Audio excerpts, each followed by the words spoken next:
बीवी नेहा की हाइट बहुत ही कम थी। वो इतनी नाटी थी कि लोग उसका कई बार मजाक बना देते। अरे नेहा, तेरे लिए तो मुझे किचन में टेबल रखना पड़ेगा। माँ जी, इतनी भी नाटी नहीं हूँ मैं। और हाँ, हिल्स पहनकर तो बिल्कुल आपके बराबर आ जाती हूँ। अरे तेरे पापा ने महंगी कार का लालच दे दिया, वरना तो मेरे बेटे के लिए लंबी लंबी लड़कियों की लाइन लगी थी। क्या बताऊं तुझे, कटरीना फैल थी उनके सामने।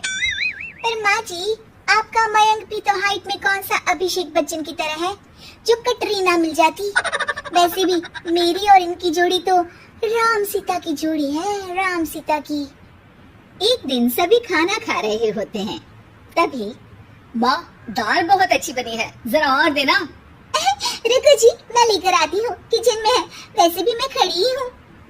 ये सुनकर सास हंसने लगती है। तुम खड़ी हो या बैठी, एक जैसी ही लगती हो। बस कीजिए जी, अभी हिल्स नहीं पहनी है। वैसे भी हिल्स पहनती हूँ तो आपके बराबर ही लगती हूँ। एक दिन नेहा सब्जी लेने बाहर निकलती है तो पड़ोसन कहती है, अरे देखो देखो कितनी नाटी है। मयंक तो दिखने में अच्छा है, हाइट भी ठीक ठाक है, फिर क्या जरूरत थी ऐसी नाटी बहू लाने की। दहेज बहन दहेज, अंधे हो गए थे पैसों के पीछे, अब करे जगह साई। दोनों की बात नेहा सुन लेती है और उसे बहुत गुस्सा आ जाता है। आंटी जी, एक बात बताओ, मेरे पापा के पास पैसे हैं, उनको अच्छी लड़की की तलाश थी, ये पसंद आए और शादी हो गई। इसमें मेरा क्या कसूर है जो आप लोग मुझे सुना रही हैं? अरे नहीं नहीं नेहा, हम तो तेरी सास की बात कर रहे थे कि कितनी लालची औरत है। देखिए, वो लालची नहीं है। हाँ, उनकी कुछ शौक है जो वो अपने बेटे से पूरा करवाना चाहती है। और देखा जाए तो उसमें उनकी गलती भी क्या है भला? अगर इन्होंने मुझसे शादी की है तो जरूर कुछ न कुछ तो अच्छाई नजर आई होगी ना। और अब ना तो मैं आपकी बहू हूँ और ना ही आपके रिश्तेदारों को मुझसे मिलना है। फिर ये बात समझ नहीं आई कि आप इतना परेशान क्यों हो रही हैं? ये बोलकर नेहा वहाँ से निकल जाती है। नेहा, चलो तैयार हो जाओ, हम लोगों को एक पार्टी में जाना है। नेहा तैयार होकर पार्टी में जाती है, जहाँ मयंक का दोस्त उससे कहता है, अरे मयंक, तू लकी है यार, तेरी बीवी की हाइट इतनी कम है कि तुझे बच्चे की जरूरत ही नहीं है, भाभी ही बच्ची जैसी है। और मयंक, मेरी बीवी इतनी कम हाइट की हो ना तो मैं तो घर से बाहर ही ना निकलूं, कहीं फुदक कर चली गई तो लेने के देने पड़ जाएंगे। सभी नेहा पर हंसने लगते हैं। तभी पार्टी की जगह पर आग लग जाती है। अरे भागो यहाँ से, जल्दी करो, निकलो यहाँ से। अरे लेकिन बाहर के दरवाजे पर ही आग है, अब कैसे बाहर निकलेंगे? कोई रास्ता भी नहीं है। अरे रास्ता है ना, अगर कोई इस खिड़की से बाहर निकलकर अगर सामने के दरवाजे में आग को बुझा दे तो सब निकल सकते हैं। तभी नेहा उस छोटे से जरोखे से बाहर निकलकर आग को बुझा देती है। अरे वाह, भाभी जी ने तो आज हम सबको बचा लिया।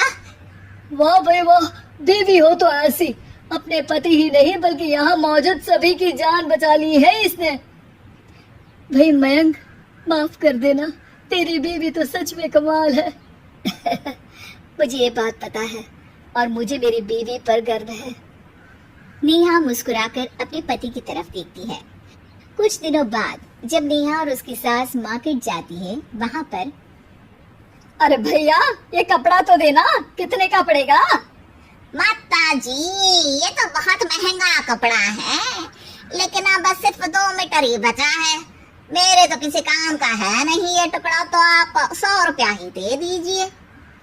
अरे भैया, तो मैं क्या करूंगी इस टुकड़े का, लेकिन वैसे है बड़ा ही सुंदर।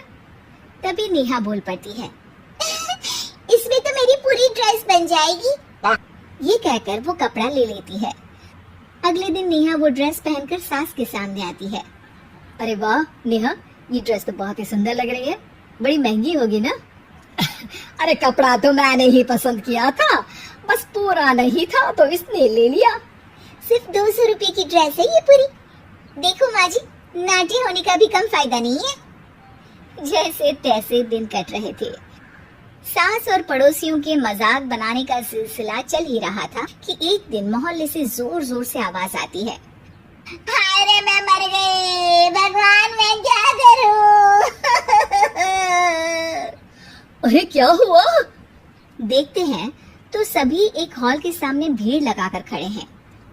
मेरा बेटा प्रिंस गड्ढे में गिर गया है। पड़ोसन जोर जोर से रोने लगती है कि तभी वहां नेहा आ जाती है। रोइए मत, मैं प्रिंस को लेकर आती हूँ। ये बोलकर नाटी सी पतली सी नेहा गड्ढे में घुसकर बच्चे को बाहर ले आती है।